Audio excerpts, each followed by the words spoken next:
Sobat Finance, welcome back di podcast edukasi kami dengan topik yang sama seperti sebelumnya namun dengan tema yang berbeda. Nah, kali ini kita akan masuk pada bagian kedua, yaitu dengan tema prinsip dan mekanisme robot advisor.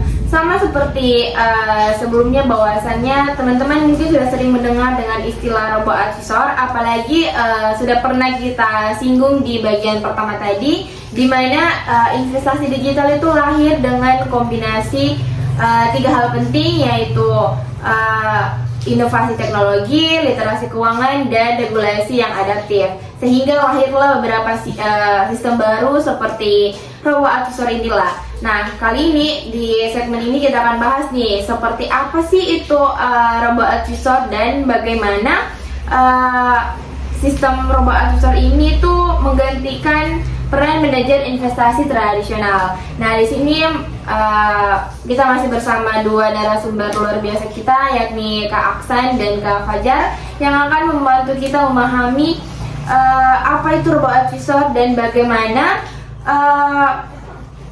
mekanismenya sehingga bisa menggantikan peran manajer investasi tradisional. Mungkin bisa dijelaskan? Oke, kita mulai dari pengertian robot advisory. Secara sederhana, robot advisory adalah layanan investasi otomatis yang menggunakan algoritma untuk memberikan nasihat dan mengelola portofolio investor. Jadi prosesnya dia itu end to end, mulai dari profil risiko, pemilihan aset, sampai dengan penyesuaian portofolio atau rebalancing. Pada tahap profil risiko itu, investor hanya perlu menjawab pertanyaan-pertanyaan sederhana seperti usia, pendapatan, tujuan investasi, serta toleransi risiko, sehingga sistem dapat merekomendasikan portofolio yang cocok untuk investor itu sendiri. Nah, yang menarik dari robot advisory adalah pendekatan itu berbasis data dan bukan emosi. Nah, sistemnya itu dirancang untuk cocok dengan strategi jangka panjang. Jadi ketika pasar itu sedang turun, nah, robot advisory itu tidak serta-merta menjualnya karena panik seperti manusia begitu. Selain itu juga biaya pengelolaan yang jauh lebih rendah dari manajer investasi konvensional itu menjadi keuntungannya. Wah, menarik banget ya. Tapi dalam pengimplementasiannya nih, apakah sistem ini tuh benar-benar bisa menggantikan peran manusia atau enggak nih, Kak? Oke, kalau dikatakan menggantikan sepenuhnya mungkin belum. Namun robot advisory ini melengkapi peran manusia. Teknologi itu berperan dalam analisis dan eksekusi otomatis, sedangkan manusia berperan dalam pengawasan dan desain algoritma. Tapi tentu saja yang lebih dominan perannya itu tentu robot advisor itu sendiri dibandingkan manusia. Kalau menurut Kak Fadil sendiri gimana nih? Dia menggantikan peran manusia atau enggak?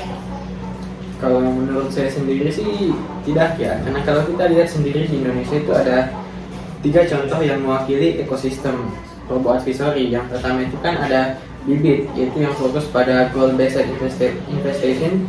Nah, sistemnya itu menilai profil resiko pengguna dan menyesuaikannya dengan tujuan utama. Kemudian ada Bareksa, yaitu yang menggabungkan fungsi robot advisor dengan marketplace investasi. Jadi menjadi mitra investasi bagi pemerintah untuk menjual SBN retail. Kemudian yang terakhir itu ada Ajaib. Nah, Ajaib ini mengintegrasikan antara investasi reksadana dan saham dalam satu platform dengan fitur auto recommendation seperti yang aku udah ngomongin tadi. Wah, jadi platform-platform itu mereka mempunyai karakteristik tersendiri begitu. Nah, benar banget. Okay. Singkatnya dari yang dijelaskan Kak Fajar tadi itu, Bibit itu unggul di inklusi dan kemudian penggunaan. Untuk Bareksa dia itu unggul di legitimasi dan kemitraan institusional. Sementara untuk Ajaib dia itu kuat dalam integrasi antara saham dan juga reksadana. Okay. Dan semua platform itu memiliki sistem risk profiling yang canggih. Nah, jadi mereka itu menilai risiko berdasarkan profil pengguna. seperti bukan seperti kuesioner begitu. Nah, mereka itu menilai seberapa seringnya itu seperti kita membuka aplikasi itu kapan, kemudian seberapa tolerir kita terhadap sebuah risiko, dan seberapa tanggapkah kita terhadap sebuah fluktuasi pasar. Oh ya, nah dari keunggulan-keunggulan yang tadi Kakak Aksan dan Kakak Fajar sebutkan nih, mungkin nggak sih ada tantangan yang dihadapi atau nggak ada sama sekali nih? Tentu saja ada. Tantangan utamanya itu ada di validitas algoritma dan keamanan data. Karena sistemnya itu otomatis, maka kesalahan kecil dalam model bisa berdampak besar pada hasil rekomendasi yang diberikan. Oleh karena itu, setiap platform itu wajib memiliki tata kelola algoritmik dan sistem audit untuk menjamin keandalan rekomendasi. Baik, selain itu platform juga harus menerapkan prinsip transparansi. Pengguna itu berhak tahu bagaimana algoritma bekerja secara umum, apa batasannya, dan bagaimana risiko dikendalikan. Nah, ini itu sangat penting untuk menjaga kestabilan dan kepercayaan dari pengguna.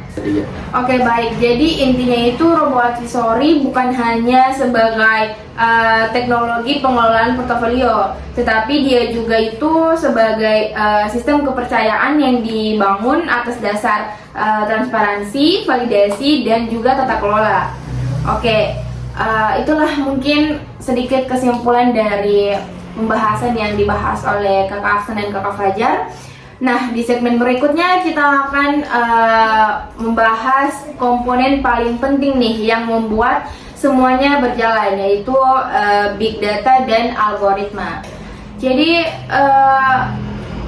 pastikan teman-teman tetap berada di channel kami, jangan kemana-mana, dan Sampai saksikan jumpa kembali.